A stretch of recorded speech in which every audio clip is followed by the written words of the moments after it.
placer estar aquí. Pues vamos a hacerlo interactivo y dialogando. Cuando yo les pregunto a ustedes qué es un pirata, ¿qué viene a su mente? Tesoro. Un ladrón del mar. Un ladrón del mar. Ok, ¿qué más? Ajá, pirata con sí, sí, ¿qué más? Un pillo buena gente. ¿Cómo pego una? Pillo buena gente, depende del lado que tú estés. Un comerciante. Es un comerciante. Un comerciante que se autoemplea. Sí, ¿qué más? Un paso. Bueno, eso es el estereotipo tipo Hollywood, pero un corsario o un pirata podía vestir con la ropa hasta más elegante que un cualquiera, ¿verdad? Porque el jefe era extremadamente rico. Todos los marinos utilizaban pantalla. No importa su rango social, y es porque ellos llevaban suficiente aquí para poder pagar el entierro.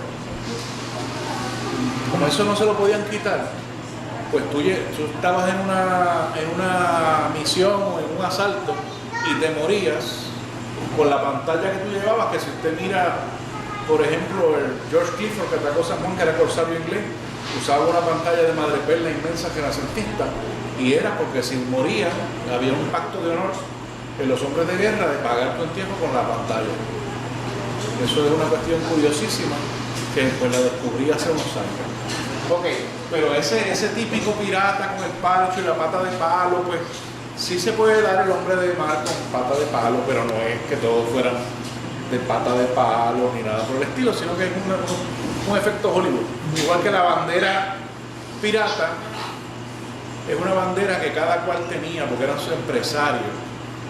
Y cuando tú estás haciendo un acto de piratería, estás haciendo un acto personal. Si usas la bandera de tu país, estás haciendo una intervención de tu país. Por lo tanto, una bandera pirata no necesariamente es la bandera de la peste. La bandera de la peste, la que aparece mucho en las películas, esa es la bandera que le ponían a un barco cuando estaba en cuarentena.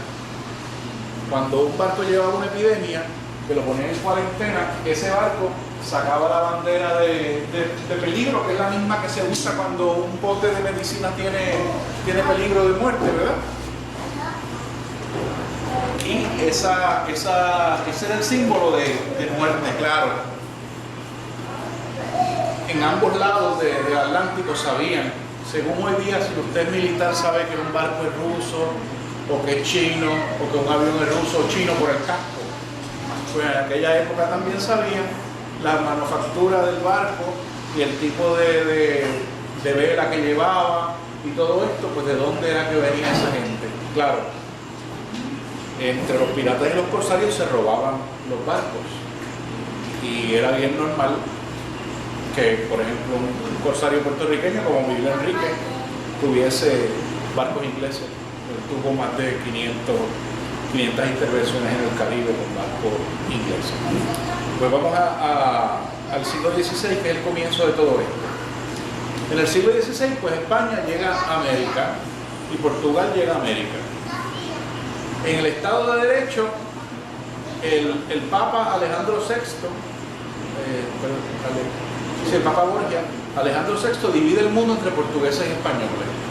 Luego los portugueses y los españoles, esa línea que había trazado el Papa, la rodean 200 leguas, 300 leguas de las Islas Azores, le toca a España. Por eso es que Brasil, la punta más oriental de América, Brasil le toca a Portugal. Y África le toca a Portugal. Y esa línea imaginaria, pues todo lo que hubiese hacia el oeste era para España y hacia la derecha era para Portugal. Claro, en un comienzo, pues, eran viajes de exploración. Los primeros 30, 40 años, pues básicamente los que viajaron fueron españoles o portugueses o italianos o franceses, pero auspiciados por la corona española o portuguesa. Posterior a esto, los demás poderes europeos van a querer participar de la riqueza que ven que llega de América. ¿Qué riqueza llegaba de América? Vamos a ver. El oro, sí, el oro llegaba de América, pero por ejemplo hay un producto que se usa todavía, que se convirtió adictivo en Europa, Chocolate es uno. Jengibre El jengibre sí, pero ese era de China y acá se daba muy bien, sí, pero todavía. Al principio, pues, que se llevaba de América, pájaros exóticos. Sí, eso ya mismito llegamos. En un comienzo, pues, que atrae mucho a Europa el carey. Hay muebles de carey, bastones de carey, abanicos de mujer de carey, peinetas de mujer de carey. Hay el hueso de algunos animales como el manatí.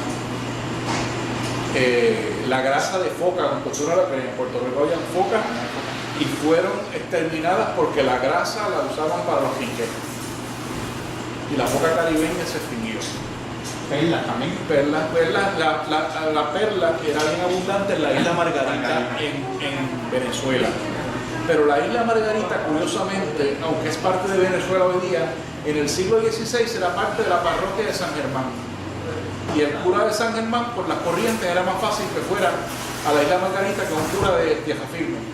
Entonces, la isla Margarita, los barcos de perla atracaban en Puerto Rico. Que ahorita les voy a contar de uno de ellos, que fue cuando nos atracó Sir Francis Drake, que el barco estaba dañado en San Juan con el cargamento de perla. ¿Ok? Entonces, son productos extremadamente exóticos que en Europa querían. Había mercado para ellos y el mar era la forma de comerciar, que no tenía otra forma, o paloma mensajera o barco. No había otra forma de comunicación. Pues al Caribe empiezan a llegar aventureros franceses. El español es bien grande, al igual que el portugués. Ni España ni Portugal daban abasto para tener guardacosta y vigilar toda la frontera. Por lo tanto, nosotros, para poder vender la sal que se produce aquí, teníamos que tener contacto con esa gente. Y podían llegar en una ocasión a hacer negocio y en otra saltar. Porque era la vida del Caribe. O podían asaltar por Arecibo y ir a llegar al barco a Guara. Y no le podías decir que no, porque había unas leyes de auxilio. Si un barco tiene el timón roto y está pasando puerto a puerto, aunque sea de un país enemigo, si no estás en guerra, ¿verdad? Si estás en guerra, estás chavado. Puede pasar en auxilio y tomar refugio y repararse. Entonces, los franceses, estos bucaneros, se establecieron en la isla de la Torre. Hizo España, para que no comerciaran con los franceses, despobló el oeste de la isla española. Por eso es que los franceses poco a poco van a ir ocupando lo que hoy día es Haití, porque evitando el comercio, los españoles cometieron el error de despoblar y los franceses entonces van a suplantar población. O sea, acá en Puerto Rico, después que se agota el oro, ya para los 1540, 40 y pico, están dejando de llegar los barcos legales. Por lo tanto, Puerto Rico produce azúcar, Puerto Rico produce jengibre, como dice el amigo, Puerto Rico produce sal y necesita ¿qué? Claro, si tú tienes unos montes así de sal y tienes 5.000 o 10.000 habitantes en Puerto Rico, ¿te los vas a poder consumir? Pues entonces esos países europeos, sobre todo los del norte, que son de lugares fríos, necesitan la sal para conservar la carne, para conservar todo lo que nosotros hoy día conservamos en la nevera, envasado o congelado. Antes la forma de conservarlo era con sal. Por lo tanto, la sal era un recurso preciadísimo y estos señores pues venían acá al Caribe, hacían comercio y en algunas ocasiones hacían comercio y en otros si no, pues llegaban, hacían comercio y al otro día tenían que atacaban y se asaltaban. El puerto más concurrido del área oeste es el de La Guada. Aquí teníamos el puerto real, pero había unas redes comerciales que se movían entre Aguada y Puerto Real y llegaban hasta aquí para vender nuestros productos. La riqueza también ganadera de Puerto Rico, uno de los corsarios que atracó a San Juan, Sir Francis Drake, comenta que en Aguada él detuvo su barco a arreglar después de haber atacado San Juan y que había un solo comerciante con 100.000 pieles de vaca para vender. ¿Usted se imagina el ganado de ese hombre? que tenía ya 100.000 pieles curadas, imagínense cuántas tenía vivas. Y también el cuero en esa época era un bien súper necesario que hacía las veces que hoy hacemos con mucho sintético, con plástico, con tela de nilón y todo. Antes todo era piel y cuero, ¿verdad? Ok, pues un pirata o un bucanero es un hombre de negocios que hace negocios por su parte. Él está en el Caribe porque es una zona de mucha oportunidad comercial. Tiene sus redes, tiene sus puertos a donde él va y compra, pero si aparece una oportunidad de hacer un negocio y no lo quieren hacer y está bien armado y tiene buena tropa, él lo haces a la mala. ¿Ok? Y el Caribe per se pues, va a ser tierra de piratas. Analicemos una cosa. Yo siempre he pensado que si en Puerto Rico la gente pagara el IVU, probablemente el problema comercial de caja de efectivo del gobierno no sería tal como lo hay. Yo calculo que se juega la mitad. Y eso es intrínseco a nuestra gene, porque pues, el comercio legal en la época de España tenía dos impuestos, en el puerto cuando entraba y en el puerto cuando salía. El contrabandista, el pirata, pagaba impuestos. Pues era una forma, ¿verdad?, de hacer tu negocio y hasta mejor, porque no tenías que pagar ese impuesto que era doble, se llamaba almoharifacio, palabra árabe, almoharifacio. ¿Ok? Entonces, pues todo este Caribe se va a llenar después de ingleses. Los ingleses van a tener unos periodos de riña con España bien fuertes por cuestiones religiosas y matrimoniales. Y Inglaterra había pasado una guerra civil bien fuerte que se llamó la Guerra de las Rosas. Después de la Guerra de las Rosas viene la casa Tudor, y el segundo de los Tudor, Enrique VIII, rey de Inglaterra, va entonces como rey a auspiciar corsarios. Un corsario es un pirata auspiciado por un rey, pero él no lleva un carnet que dice soy auspiciado por el rey tal. Pero tenía una patente. Sí, tenía una patente, pero eso era secreto. Era secreto porque si él hubiese llegado, mira, vengo a saltar en nombre del rey de Inglaterra, pues hacían una guerra. El rey de Inglaterra dijo, aquí tengo su firma y me mandó eso era un acuerdo que compartían la ganancia y tenían exención de puerto. Entonces ese señor pues venía atacado a Puerto Rico y atacaba en un barco inglés, y de los que llegaron a atacar a Puerto Rico, el primero que hizo un gran ataque a la capital fue Francis Drake, y venía detrás de un cargamento de perlas que el barco se había dañado y venía de la isla Margarita, se había resguardado en la capital, y al él enterarse de que había un barco con perlas en la bahía de San Juan, imagínate cómo se les habían las babas al pobre hombre, y llegó, y cuando llegó habían escondido el cargamento de la fortaleza y no pudo. Hay un anécdota bien cómico de Sir Francis Drake, y es que en una ocasión en su informe le escribe que se ha robado un barco español y que él no sabe cómo los españoles movían de América a Europa un barco lleno de caquita de cabra, que todos los barriles estaban llenos de caquita de cabra. ¿Qué ustedes piensan que será esa caquita de cabra? Chocolate.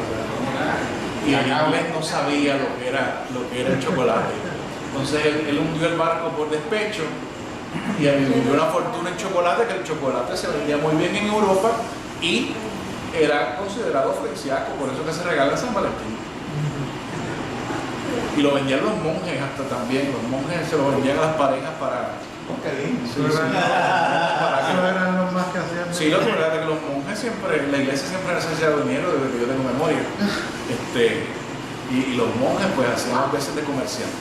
¿Okay? Entonces, moviéndonos a través del siglo XVI, vemos, primero llegan los franceses con sus bucaneros, son actos de personas aventureras que el rey de Francia tiene mucho poder y sabe que vienen, como es enemigo de España, pues así hace de la vista larga y los deja que vengan. Y cuando llegan los cargamentos, pues le dan una buena mordida a la Casa Real, y la Casa Real se queda tranquilita.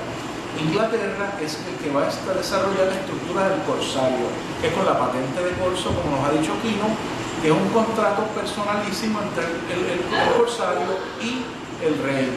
Pero no es que lo publican, porque si lo publican y llego yo, me ha mandado el rey para saltar aquí. Entonces hago un acto de guerra. El corsario es una forma de debilitar al enemigo sin hacer una guerra que te cueste unos recursos. Inglaterra en ese momento había pasado una guerra civil y estaba floja económicamente para perder con España. Muy inteligentemente, pues ellos desarrollaron el sistema de corsario. Y sus corsarios eran almirantes ingleses, porque el mismo Sir Francis Drake, que nos tocó a nosotros, fue el que defendió Inglaterra cuando los españoles trataban de invadirlo. Cuando usted ve una película de piratas o de corsario, ¿qué usted ve en los arcones, en los baúles? ¿Qué usted ve? Monedas de oro. Sí, pero hay otras cosas que se ven. Sí, vamos a ver. A veces Eran no, de la iglesia, cálices, Cálices, platos, collares. Ok, sí, les voy a contar ahora. ¿Por qué sería eso? Les expliqué que había que pagar dinero en el puerto al salir y al entrar. Entonces, cuando usted vea una película de pirata bastante bien hecha, pues va a ver que el baúl tiene dinero, pero lo que hay son vasos, copas, cruces con oro, esmeralda, ropa con hilo de oro y accesorios. Y es que eso no pagaba contribución porque iba como tu mudanza. Como tu mudanza. Cuando tú te regresabas a España, si estabas en América, tus cosas las mandabas a hacer bienes para no tributar. Entonces llevabas el dinero pues para pagar lo mínimo, los gastos y eso, pero los halcones iban llenos de bienes. Por eso en América, pues esa cosa de hacer que luego a principios del siglo XVII el rey Felipe III tiene que prohibir el que mande muebles enteros de México en plata, pues mandaban la cama, la mesa, todo, sí. Y entonces pues todo iba. Entonces el Estado movía mucho dinero en caja también, pero era a través del sistema que era muy inteligente, para recaudar era muy inteligente. Entonces que los gobiernos se inventan para recaudar. Si usted sacaba oro en Puerto Rico o sacaba plata en México, usted no iba con una pepita al negocio a pagar, ¿verdad? Eso no se perfila. Tenía que convertirlo en moneda. Entonces en Puerto Rico, una vez al año en San Germán, 2 veces al año en Caparra, los mineros amonedaban el dinero. El azogue, que es el aditivo que le echaba el gobierno a los fundidos, acuérdense que eso no sale puro, que hay que sacarle para sacarlo de la filtrafa o lo que llamaría el escoria, ¿verdad? Pues hay unos químicos que le llaman el azogue.